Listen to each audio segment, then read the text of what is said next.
So, basketball's over. Baseball is kind of a sport I can't watch in the regular season. For one, my Mariners are awful. I can't watch them. You can't expect me to watch an already marginal sport because that's what baseball is. I can watch it. It's not that I dislike it. It's not that I think it's terribly boring, like a lot of people. But if my team is doing awful and it's the regular season, I'll turn on an episode of Seinfeld or South Park or something. That's just how I roll. I can watch football. We can, Seattle in football can go 0-16 or 16-0. I don't care. I'll watch. I'll watch other teams. I'll still watch them too. But I can't watch baseball like that. And football, it's not here yet. Some things are happening in training camp. Mostly, if you look at like sports stories in football right now, you've got people discussing it's like discussing the feelings of these players.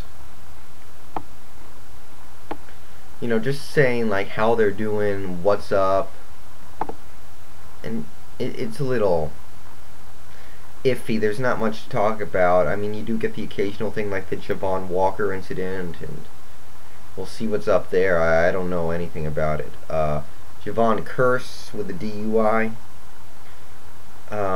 Cedric Benson did get cut recently. Strahan retired. I think I already talked about Strahan retiring.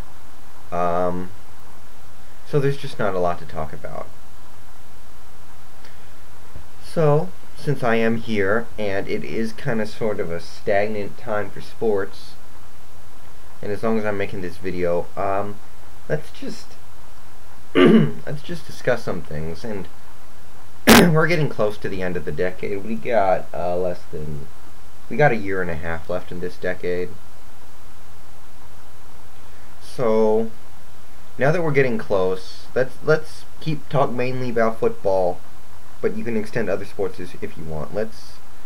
A lot can be made of teams like the Lions and the Cardinals and the Raiders, and the mistakes that their front offices make with their signings, and their choosing to not sign these players, and decisions to not pursue these trades, drafts.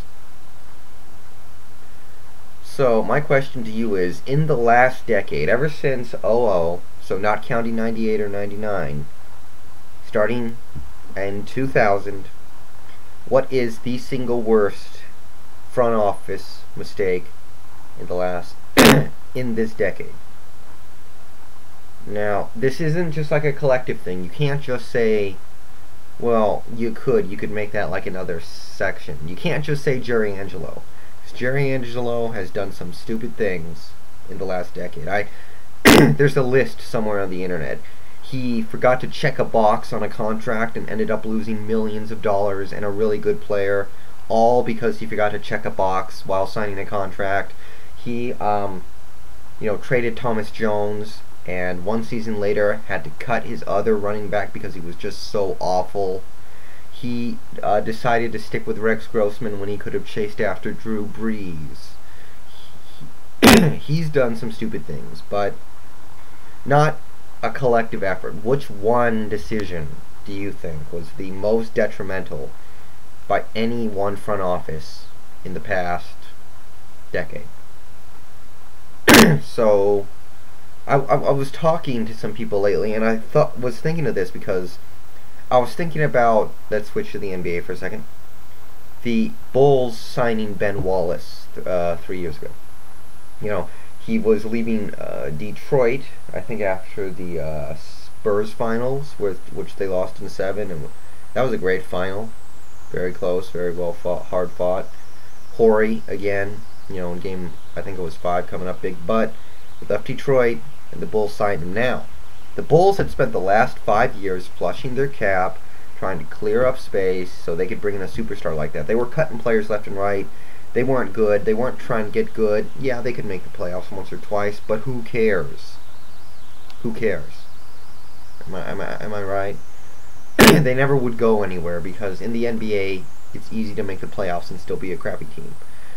So they had some pieces in place. They had good draft picks. They had a couple of quality players, and they made the move to sign Wallace to like a $60 million deal. And the second they signed him to that contract, he was washed out. He could not rebound anymore. He was not much of a force underneath the basket. He had nothing left. He pretty much contributed nothing to Chicago over the next 3 years. Nothing. I mean, I'm sure he scored a basket or generated a rebound, but that team just never, they were trying to get to a finals. They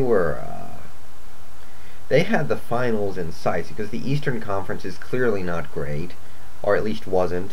Maybe this year they were, you can say that, but 2 years ago Cleveland made the finals on the strength of LeBron James alone, pretty much. If you get what I'm saying. And I will give like a team like the Miami Heat credit in 06. I mean, there were some questionable things that went down in that finals. Definitely, I feel strongly that there were some things that happened there that were questionable. I don't believe one player should ever shoot that many free throws in one series. I don't believe a player should be able to drive to the basket at will and basically just say, okay, I'm driving, call a foul on the guy in front of me, and every time without fail it's going to happen. But that's another thing. The Eastern Conference was there for the taking. Bulls pretty much did nothing. So 3 years later, they trade Ben Wallace to the Cavaliers for a big pile of crap, basically.